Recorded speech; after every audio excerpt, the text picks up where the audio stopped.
Hi friends, welcome back to my channel. நம்ம எப்போவுமே காலிஃப்ளவரை பக்கோடா மாதிரி போட்டு சாப்பிடுவோம். அப்படி இல்லைன்னா சும்மா ஒரு கிரேவி மாதிரி வைப்போம். ஆனால் இந்த மாதிரி பண்ணி பாருங்கள், ரொம்பவே சூப்பராக இருக்கும்.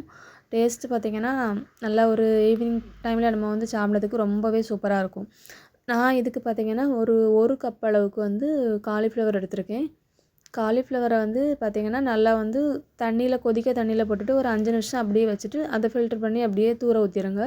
ஊற்றிட்டு பார்த்திங்கன்னா அந்த காலிஃப்ளவரை எடுத்துகிட்டு நம்ம சாப்பர் இருந்துச்சுன்னா சாப்பரில் போட்டு லைட்டாக கட் பண்ணி எடுத்துக்கிடலாம். அப்படி இல்லைனா பொடியாக நல்லா கட் பண்ணி எடுத்துக்கணும். இது ஒரு கப் அளவுக்கு இருக்குது.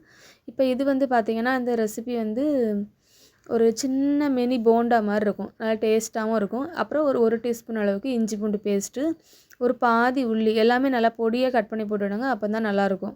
அப்புறம் ஒரு உருளைக்கிழங்கு அதையும் நல்லா வேக வச்சு நல்லா மேஷ் பண்ணி எடுத்து இதில் போட்டு விடலாம்.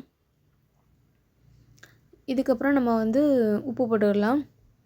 மசாலா ரொம்பவே கம்மி. நம்மளுக்கு பிடிச்ச மாதிரியான மசாலா கூட இதில் ஆட் பண்ணிக்கலாம். நான் கம்மியாக தான் யூஸ் பண்ணியிருக்கேன்.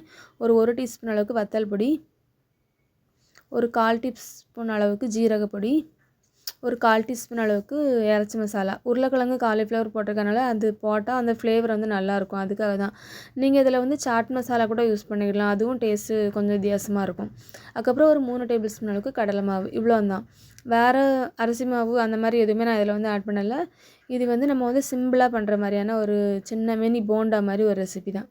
இப்போ எல்லாமே போட்டாச்சு. தண்ணி எதுவுமே ஆட் பண்ணாதுங்க. அதில் இருக்க தண்ணியே கரெக்டாக இருக்கும். அந்த காலிஃப்ளவர் அப்புறம் உருளைக்கிழங்கு லைட்டாக நம்ம கையில் எண்ணெய் தடவிட்டு கூட பிடிச்சிக்கிடலாம். அப்படி இல்லைனா ஒட்டாமல் வந்துச்சுன்னா நம்ம அப்படியே கூட பிடிச்சி எடுத்துக்கிடலாம்.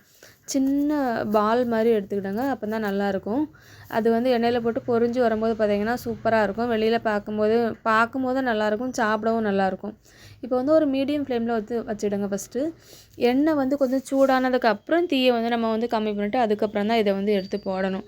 அப்போ தான் வெளியிலையும் நல்லா கிறிஸ்பியாக கிடைக்கும், உள்ளாடி கொஞ்சம் நல்லா சாஃப்டாகவும் இருக்கும். இப்போ ஓரளவுக்கு வெந்துட்டு நம்ம அப்பப்போ அதை நல்லா மிக்ஸ் பண்ணி விட்டுக்கிட்டே இருக்கணும். இப்போ நல்லா கலர் சேஞ்ச் ஆகிட்டு நல்ல ஒரு கோல்டன் ப்ரௌன் கலரில் வந்துட்டு இதை இப்போ எண்ணெயிலேருந்து நம்ம அப்படியே எடுத்துடலாம். சூப்பரான ஒரு ரெசிபி இது. நம்ம சாம்பார், ரசம் அதுக்கும் நல்லாயிருக்கும். அதே மாதிரி பார்த்திங்கன்னா ஈவினிங் டைமில் ஒரு டீயோ காஃபியோ குடிக்கிறதுக்கு அதுக்கும் நல்லாயிருக்கும். ஸ்நாக்ஸாக கூட சாப்பிடலாம். கண்டிப்பாக அந்த ரெசிபி ட்ரை பண்ணி பாருங்கள். இந்த வீடியோ உங்களுக்கு பிடிச்சிருந்துச்சுன்னா லைக் பண்ணுங்கள், ஷேர் பண்ணுங்கள், கமெண்ட் பண்ணுங்கள், சப்ஸ்கிரைப் பண்ணுங்கள்.